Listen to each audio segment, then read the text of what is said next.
Ms. Hazelpour. Question 5, please.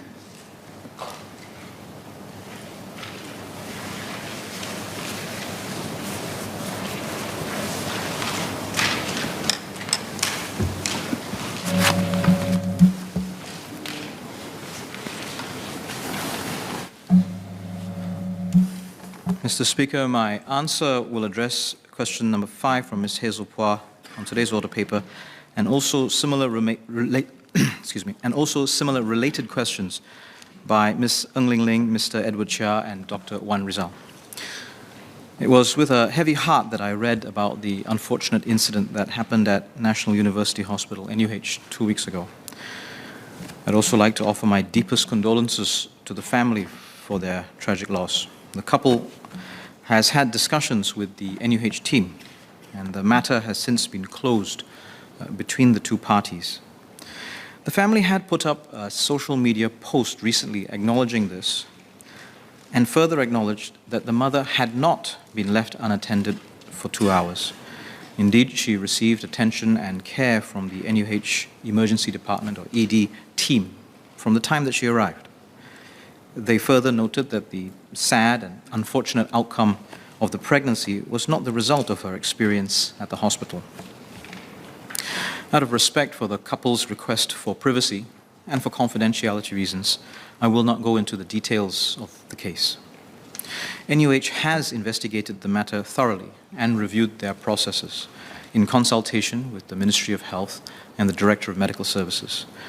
Their clinical care processes are appropriate, but there were some areas for improved communications and the coordination of transfers between the emergency department and the delivery suite. NUH has implemented these improvements. COVID-19 has resulted in the public hospitals' EDs facing very high demands, and our healthcare workers have been working continuously to attend to all patients with COVID-19 and those with non-COVID-19 conditions. All patients will be triaged based on presenting history, symptoms, and clinical parameters, so that those with life-threatening conditions are prioritized. No patient will be denied care. I would like to offer my heartfelt thanks to all our healthcare workers for their professionalism and dedication in caring for all of their patients. Thank you, sir. Sir Witcher.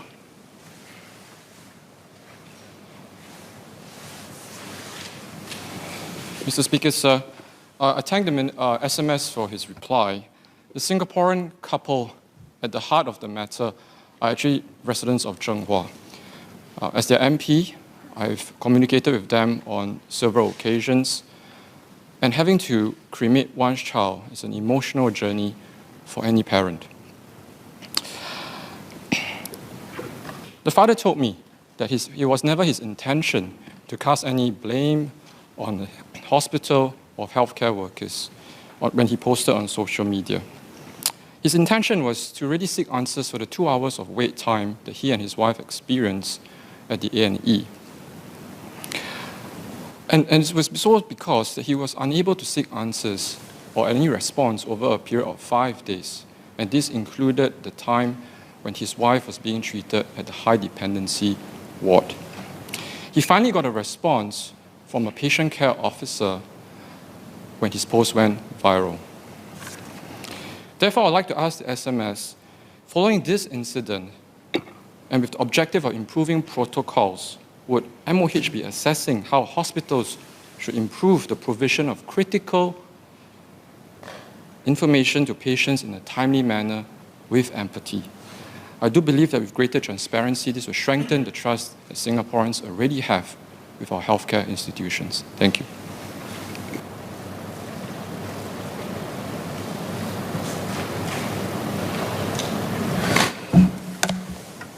Sir, I thank Mr. Chair for the question.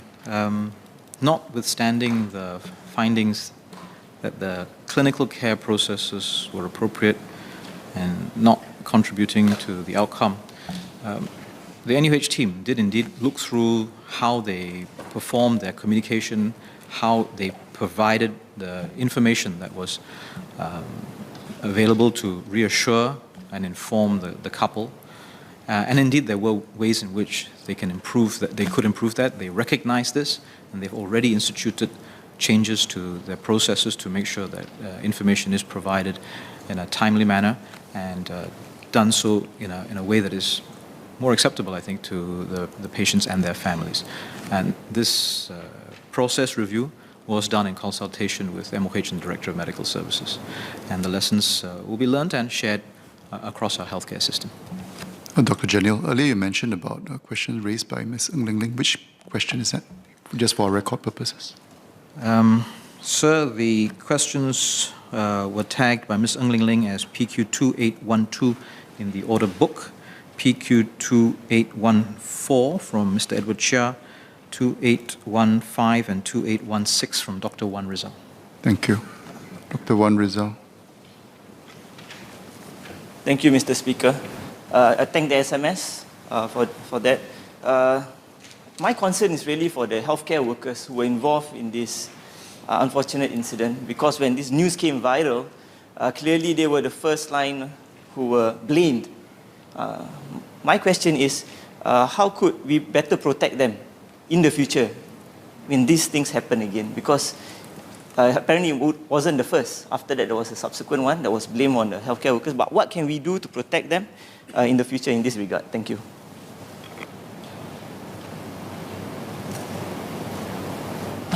So I thank Dr. Wan Rizal for the question. Adverse incidents will happen in these complex and high-risk, high-intensity situations. And when they do, everybody feels bad. It's a tragic outcome.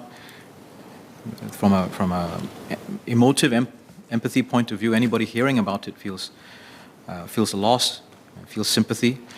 If you are potentially the healthcare worker involved, you worry about the care that you've delivered, whether you've made an error, whether your team has allowed something to happen when the allegation is made. However, all of these allegations and comments do need to be investigated. And I think we should not take the view that somehow we shouldn't look into them. We should look into them. We must investigate the process because that is our duty to the patients and the families that we care for.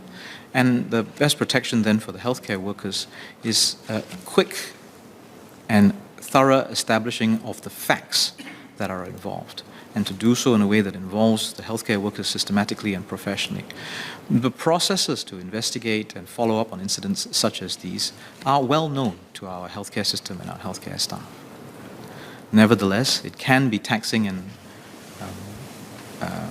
draining on the healthcare workers who are involved, and we have services that are available for counseling and psychological support for the healthcare workers that are within the system and are working in these situations. At root, however, it would be helpful if when allegations and incidents are raised, that these are based on facts rather than speculation.